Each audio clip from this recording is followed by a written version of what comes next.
भोंदूबाबा अशोक खरात ह्याच्या प्रकरणात दररोज नवनवे खुलासे होत आहेत. खरातच्या एसआयटी चौकशीचा आजचा 12वा दिवस आहे. एसआयटी या प्रकरणाची कसून चौकशी करत आहे आणि 1 एप्रिलपर्यंत अशोक खरात याची पोलीस कोठडी वाढवण्यात आली आहे. आतापर्यंत दाखल झालेल्या महिला अत्याचाराच्या तसेच फसवणुकीच्या गुन्ह्याचं त्यासोबतच भोंदू खरात याची मालमत्ता अशा सगळ्या गोष्टींचा तपास एसआयटी कडून सुरू आहे. अशोक खरात याच्या मोबाईलमधून अनेक धागेदोरे समोर आलेत.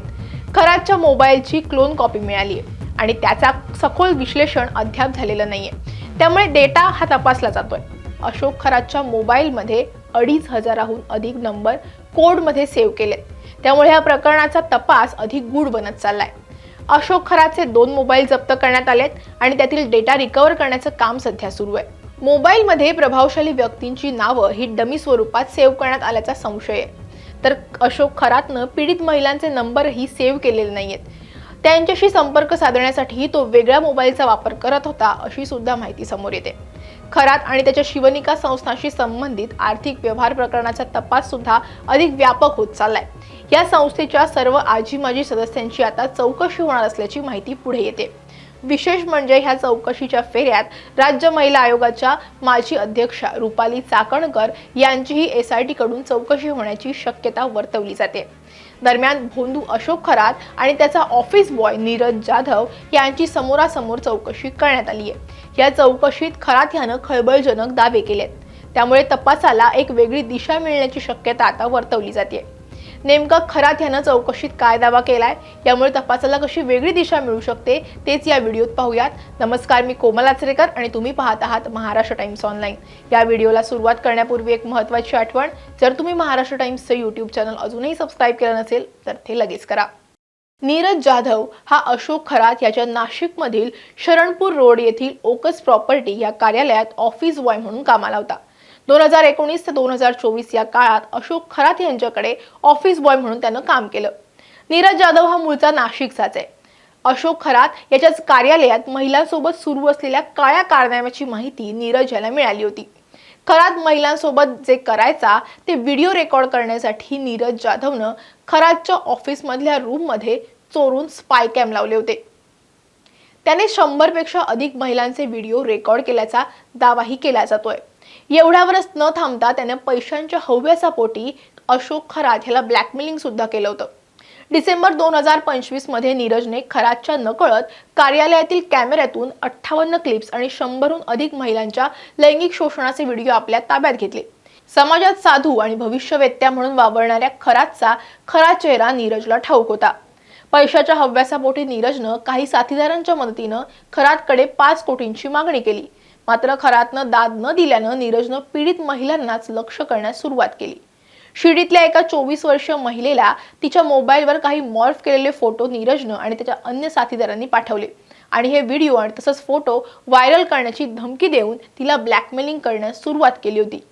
मात्र या महिलेनं पुढे येत संशयित नीरज जाधव याच्या विरोधात शिर्डी पोलीस ठाण्यात गुन्हा दाखल केला होता. आपला पहिला प्लॅन फसल्यानंतर नीरज जाधवनं आपला मोर्चा नाशिकमधील एका महिलेकडे वळवला होता. नाशिकमधील एका महिलेला नीरज यानं अशाच पद्धतीनं ब्लॅकमेलिंग करण्यास सुरुवात केली. मात्र महिलेच्या सासरकडील नातेवाईकांनी तिला धीर देऊन याबाबत सरकारवाडा पोलिसात धाव घेत तक्रार दाखल केली आणि संपूर्ण प्रकरणाचं बिंग फुटलं. अशोक खरात आणि ऑफिस बॉय नीरज जाधव यांचा खरा चेहरा जगासमोर आला आणि या सगळ्या प्रकरणाचा मास्टर माइंड असणाऱ्या नीरजला पोलिसांनी ताब्यात घेतलं.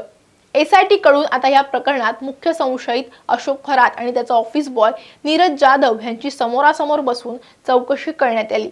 यावेळी खरात यानं चौकशी दरम्यान खळबळजनक दावा केलाय. नीरज जाधवला कोणीतरी पूर्वनियोजित कट रचून माझ्याकडे ऑफिस बॉय म्हणून पाठवलं, तो स्वतःहून आलेला नाही असा दावा अशोक खरात यांनी पोलीस अधिकारी यांच्या समोर केलाय. सूत्रांनी दिलेल्या माहितीनुसार खरातच्या ह्या दाव्यामुळे आता या प्रकरणाची व्याप्ती वाढण्याची शक्यता आहे. मिळालेल्या माहितीनुसार नीरज जाधव हा एका वर्तमानपत्रात आलेल्या जाहिरातीच्या माध्यमातून खरातच्या कार्यालयात अत्यंत कमी पगारावर कामाला लागला. 5 वर्ष नीरज जाधव हा खरात यांच्याकडे कामाला होता. मात्र ऑफिस बॉय असलेल्या नीरज जाधव ह्याच्या मागे खरातनं कट असल्याचा संशय व्यक्त केल्यानं यामागे तिसरी शक्ती कार्यरत आहे का याचा तपास आता एसआयटीला करावा लागणार आहे. खरात प्रकरणातल्या सगळ्या गोष्टी पाहता त्याला कोणीही या प्रकरणात अडकवण्याचा प्रयत्न करत असेल असं वरवर तरी दिसून येत नाहीये. खरात प्रकरणाची आणि इतर भोंदूबाबांची देखील चौकशी करण्यात यावी अशी मागणी आता सामाजिक कार्यकर्त्यांकडून सुद्धा केली जाते. कारण याआधी सुद्धा महिलांचं शोषण करणारा भोंदूबाबा अशोक खरात याचे घृणास्पद व्हिडिओ समोर आणणाऱ्या नीरज जाधवला अडकवण्यासाठी शिर्डीतील महिलेला हाताशी धरून खोटी फिर्याद दाखल करायला लावली होती. आणि यामध्ये या महिलेनं दिलेल्या फिर्यादीत अनेक विसंगती आल्या होत्या आणि हा सगळा प्रताप हा आरोपी अशोक खरातनंच तिला करायला सांगितल्याचं समोर आलं होतं. त्यामुळे दिशाभूल करण्यासाठी खरात असे आरोप करू शकतो. तर दुसरीकडे अंधश्रद्धा निर्मूलन समितीनं ह्यात आता उडी घेतली आहे. महाराष्ट्र अंधश्रद्धा निर्मूलन समितीच्या पदाधिकाऱ्यांनी खरातचा हा दावा फेटाळून लावलाय. तपासाची दिशा भरकटवण्यासाठीच खरातनं हा बनाव रचला असावा असा संशय अनिसकडून व्यक्त केला जातोय. नीरज जाधवच्या आधी इथं काम करणाऱ्या 10 ऑफिस बॉयनी काम का सोडलं असा सवाल उपस्थित करत त्या सर्व जुन्या 10 कर्मचाऱ्यांची देखील सखोल चौकशी करावी अशी मागणी अनिसनं लावून धरली आहे. त्यामुळे आता एसआयटी चौकशी दरम्यान खरात यानं नीरज जाधव ह्याच्यावर केलेल्या या खळबळजनक दाव्याचा एसआयटी कडून तपास केला जातो का आणि यामागे खरंच पूर्वनियोजित कट होता का हे देखील बघणं महत्त्वाचं असणार आहे. एकीकडे एसआयटी तपास करत असतानाच दुसरीकडे राजकीय वर्तुळातून सुद्धा अनेक धक्कादायक खुलासे होत आहेत. या प्रकरणात सामाजिक कार्यकर्त्या तृप्ती देसाई यांनी नीलम गोरे यांच्यावर गंभीर आरोप केलेत. नीलम गोरे ह्या गेले 5 ते 6 वर्षांपासून अशोक खरात हिच्या संपर्कात होत्या आणि राजकीय फायद्यासाठी त्याला भेटत होत्या असा खळबळजनक दावा देसाई यांनी केलाय.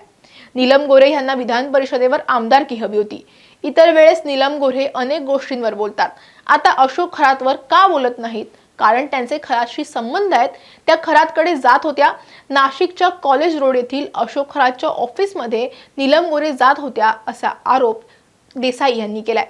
39 आमदारांमध्ये नीलम गोरे ह्या अशोक खरातला भेटायला जात होत्या.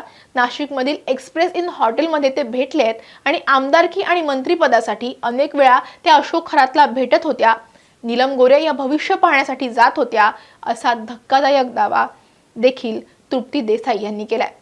तर विकृत भोंदूबाबा अशोक खरात याचे मंत्रालयातील अधिकाऱ्यांसोबत लागेबांधे होते.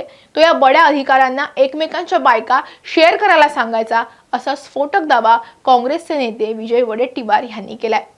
अनेक सरकारी अधिकारी आपल्या पत्नीला आणि कुटुंबियांना घेऊन अशोक खरात याच्याकडे जात होते. जे पती आपल्या पत्नीला खरातकडे पाठवत होते ते पती पण तितकेच दोषी आहेत.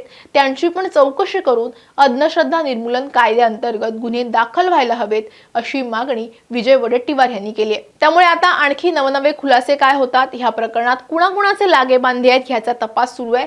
तपासातून एसआयटीच्या हाती काय लागतं हे पाहणं महत्त्वाचं आहे. या प्रकरणात कुण्या बड्या व्यक्तीचा हात आहे असं तुम्हाला वाटतं का ते आम्हाला कमेंटमध्ये सांगा. या प्रकरणाचे जे अपडेट्स आहेत ते आम्ही व्हिडिओच्या माध्यमातून तुमच्यापर्यंत पोहोचवत राहणारच आहोत. त्यामुळे महाराष्ट्र टाइम्सचं यूट्यूब चॅनल जर तुम्ही अजूनही सबस्क्राईब केलं नसेल तर ते नक्की करा. फेसबुक, ट्विटर आणि इंस्टाग्रामवर सुद्धा आम्हाला फॉलो करा आणि हा व्हिडिओ लाईक आणि शेअर करायला विसरू नका.